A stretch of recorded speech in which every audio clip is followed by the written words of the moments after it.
She felt those hands. It wasn't allowed. Not supposed to touch. Wrong. Was she on her own? A man was peering into the ceiling space. Seems to be on her own. Who is she? It's the new child. The one that Sammy had hunters? Yes. You don't suppose she is a demon's... Could well be. But not on her own, surely. Should we tell... I think that would put the seal on things, don't you? I agree. Better she doesn't hear at all. But what can we do about this? She can't go back with the other children. Impossible. There's only one thing we can do, it seems to me. Now? Have to. Can't leave it till the morning. She wants to watch. We could do it ourselves. No need to involve anyone else. The man who seemed to be in charge, the man who wasn't holding either Lyra or Pantalaimon, tapped his teeth with a thumbnail. His eyes were never still. They flicked and slid and darted this way and that. Finally he nodded. No. Do it now, he said. Otherwise she'll talk. The shock will prevent that at least. She won't remember who she is, what she saw, what she heard. Come on! Lyra couldn't speak. She could hardly breathe. She had to let herself be carried through the station, along white empty corridors, past rooms humming with anbaric power, past the dormitories where children slept with their demons on the pillow beside them, sharing their dreams. And every second of the way she watched Pantalaimon, and he reached for her, and their eyes never left each other.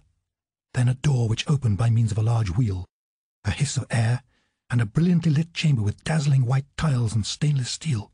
The fear she felt was almost a physical pain. It was a physical pain, as they pulled her and Pantalaimon over towards a large cage of pale silver mesh, above which a great pale silver blade hung poised to separate them for ever and ever. She found a voice at last and screamed. The sound echoed loudly off the shiny surfaces, but the heavy door had hissed shut. She could scream and scream forever, and not a sound would escape. But Pantalaimon, in answer, had twisted free of those hateful hands.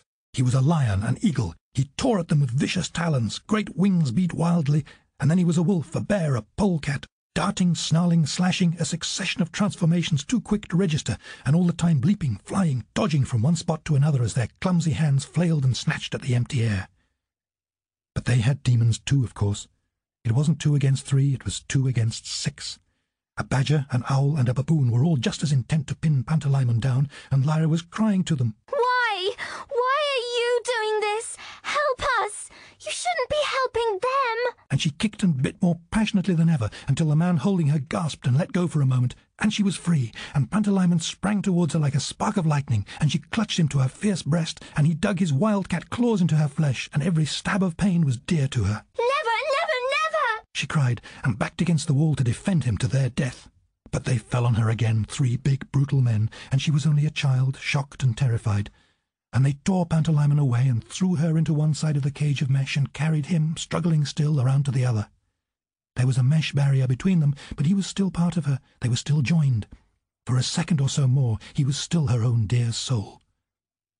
Above the panting of the men, above her own sobs, above the high, wild howl of her demon, Lyra heard a humming sound, and saw one man, bleeding from the nose, operate a bank of switches. The other 2 looked up, and her eyes followed theirs. The great pale silver blade was rising slowly, catching the brilliant light. The last moment in her complete life was going to be the worst by far. What is going on here? A light, musical voice. Her voice. Everything stopped. What are you doing? And who is this child? She didn't complete the word child, because in that instant she recognized Lyra. Through tear-blurred eyes, Lyra saw her totter and clutch at a bench. Her face, so beautiful and composed, grew in a moment haggard and horror-struck. Lyra. The golden monkey darted from her side in a flash and tugged Pantalaimon out from the mesh cage as Lyra fell out herself. Pantalaimon pulled free of the monkey's solicitous paws and stumbled to Lyra's arms. Never, never. She breathed into his fur, and he pressed his beating heart to hers. They clung together like survivors of a shipwreck, shivering on a desolate coast. Dimly she heard Mrs. Coulter speaking to the men, but she couldn't even interpret her tone of voice. And then they were leaving that hateful room, and Mrs. Coulter was half carrying, half supporting her along a corridor, and then there was a door, a bedroom, scent in the air, soft light. Mrs. Coulter laid her gently on the bed.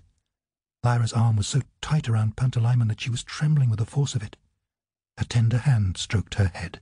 My dear, dear child, how ever did you come to be here?